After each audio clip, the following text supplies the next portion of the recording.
पहले मॉड्यूल में हमने रंगाई की प्राथमिक जानकारी ली। अब इस मॉड्यूल में हम रंग के घटक, प्रकार और रंग तैयार करने के बारे में बात करेंगे। अगर हमें रंगाई के बारे में जानकारी चाहिए तो सबसे पहले हमें रंगाई का मुख्य घटक रंग के बारे में जानना बहुत ज़रूरी है। आधुनिक रंग उत्पादक के कारखाने में बनता है। रंग के प्रकार के अनुसार रंग उत्पादक सभी आवश्यक घटकों को मिला के रंगाई के लिए तैयार रंग वितरक के पास उपलब्ध कराता है। हमें जो रंग बिरंगी रंग दिखाई देते हैं वो रंग पिगमेंट प्रदान करता है। साथ ही साथ मटेरियल को वातावरण से बचाने का काम भी पिगमेंट ही करता है। आपको रंग की कौन सी छटा चाहिए, ये रंग उत्पादक से उपलब्ध छटा दर्शाने वाले कार्ड से तय करना है। रंग का सप्लायर आपको उसी छटा का रंग तैयार करके देगा। उनके पास होने वाले मशीन में बनने वाला ये रंग आपको जितनी चाहे उतनी क्वांटिटी में मिलेगा।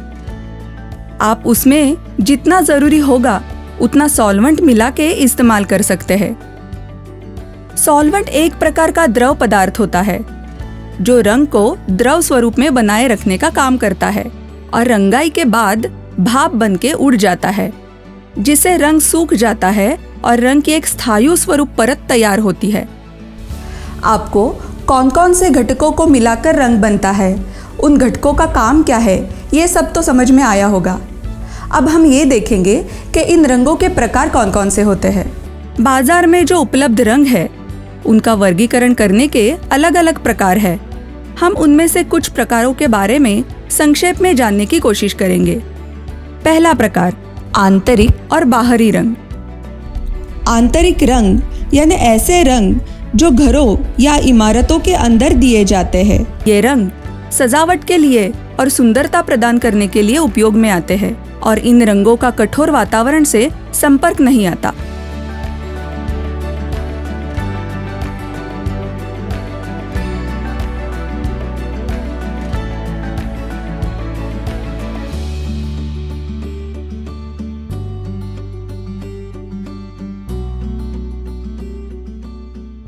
बाहरी रंग ऐसे रंग है जिनका सीधा संपर्क बाहरी वातावरण से आता है। इस रंग का धूप, धूल, बारिश इत्यादि कठोर वातावरण से नियमित संपर्क होता है और वो इसे झेलने में सक्षम होता है।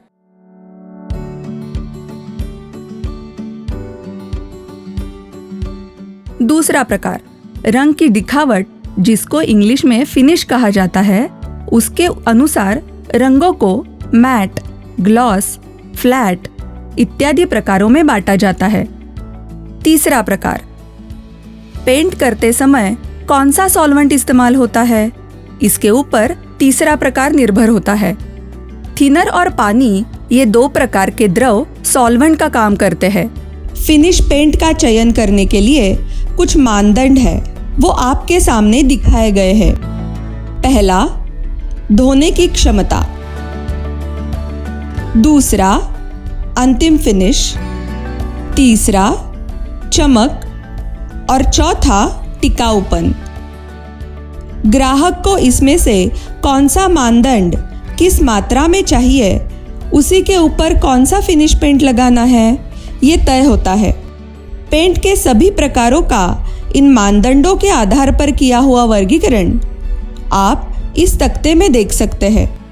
इन प्रकारों में से कौन से प्रकार का रंग इस्तेमाल करना है, ये उस रंग को कहाँ लगाना है, दिखावट कैसी चाहिए, कितना खर्च आएगा इत्यादि बातों पर निर्भर करता है। रंग लगाने के लिए उसे सही तरीके से तैयार करना जरूरी है। यहाँ आपको पेंट पतला करने के लिए उसमें कितनी मात्रा में सॉल्वेंट मिलाना है, इसकी जानकारी मिलेगी।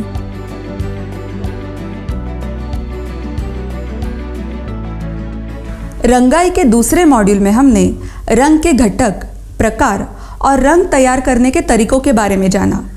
अब अगले मॉड्यूल में हम रंगाई की पूर्व तैयारी के बारे में जानेंगे।